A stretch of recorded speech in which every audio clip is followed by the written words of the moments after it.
ಅದಕ್ಕೆ ಸ್ನೇಹಿತರೆ, ಎಂತಹ ನಾಯಕ ನಿಂತ್ಕೊಂಡ್ರೆ ಆರ್ಮಿ ಅಲ್ಲ ಸಾಮಾನ್ಯ ಜನರು ಕೂಡ ವಿರುದ್ಧ ಆಗ್ಬಹುದು.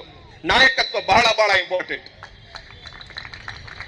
ಯಾವುದು ಇಲ್ಲಿ ಭಗವದ್ ಧ್ವಜದ ಕೆಳಗೆ ನಿಂತ್ಕೊಂಡು ಚಡ್ಡಿ ಹಾಕೊಂಡು ಆಟ ಆಡ್ತಾರಲ್ಲ, ಕಬಡ್ಡಿ ಅರಣ ದುರಣ ಅಷ್ಟೇ ಅಲ್ಲ ಆಡೋದು, ಅಲ್ಲಿ ಬೆಳೀತಕ್ಕಂಥವ್ರು ವೀರರು ಬೆಳೀತಿದ್ದಾರೆ ಸ್ನೇಹಿತರೆ, ಮುಂದೆ ನಾಯಕತ್ವ ಬೆಳೀತಾ ಇದೆ ಸ್ನೇಹಿತರೆ. ಸ್ನೇಹಿತರೆ, ಪಿಒಕೆ ಅಷ್ಟೇ ಅಲ್ಲ, ಇವತ್ತು ಇಡೀ ಜಗತ್ತು ನಮ್ಮ ಮುಂದೆ ನಿಲ್ಲಕ್ಕೆ ಶಕ್ತಿ, ಯಾವುದೇ ಜಗತ್ತಿನ ವಿರುದ್ಧ ಅಥವಾ ಎಲ್ಲಾ ದೇಶಗಳು ನಮ್ಮ ಜೊತೆ ಕೈ ಮುಗಿದು ನಿಲ್ತಕ್ಕಂತ ಸ್ಥಿತಿ ಇವತ್ತು ನಿರ್ಮಾಣ ಆಗಿದೆ.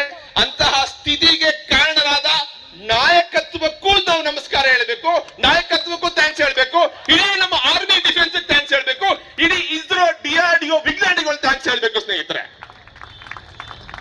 ಚಾಮುಂಡೇಶ್ವರಿ ಎದ್ದಿದ್ದಾಳೆ, ಭುವನೇಶ್ವರಿ ಎದ್ದಿದ್ದಾಳೆ. ಇದು ಕೇವಲ ಟ್ರೈಲರ್. ಮುಂದೊಂದು ಸಾರಿ ಭಾರತದ ಮೇಲೆ ಕಣ್ಣಿಟ್ರೆ ಮಗನೇ ಗುಸ್ಕೆ ಮಾರೆಂಗೆ ನೀ.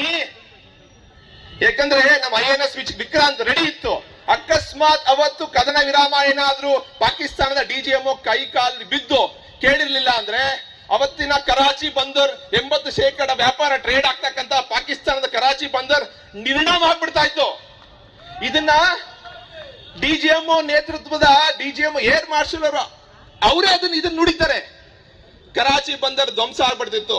ನಮಗೆ ಒಂದು ಕ್ಲಿಕ್ ಸಾಕು, ಯಾಕಂದ್ರೆ ಅವರು ಡೆಲ್ಲಿ ಮೇಲೆ ಅಟ್ಯಾಕ್ ಮಾಡಿದಾಗ ಕ್ಷಿಪಣಿ ಹೊಡೆದಾಕ್ತಿವಿ. ಅಕಸ್ಮಾತ್ ನಾವೇನಾದ್ರು ಇಸ್ಲಾಮಾಬಾದ್, ಕರಾಚಿ ಅವರ ಸಿಟೀಸ್ ಗಳನ್ನ ಪ್ಲಾನ್ ಮಾಡಿ ಹೊಡೆದ್ರೆ ಒಂದೂ ಉಳಿಯೋದಿಲ್ಲ.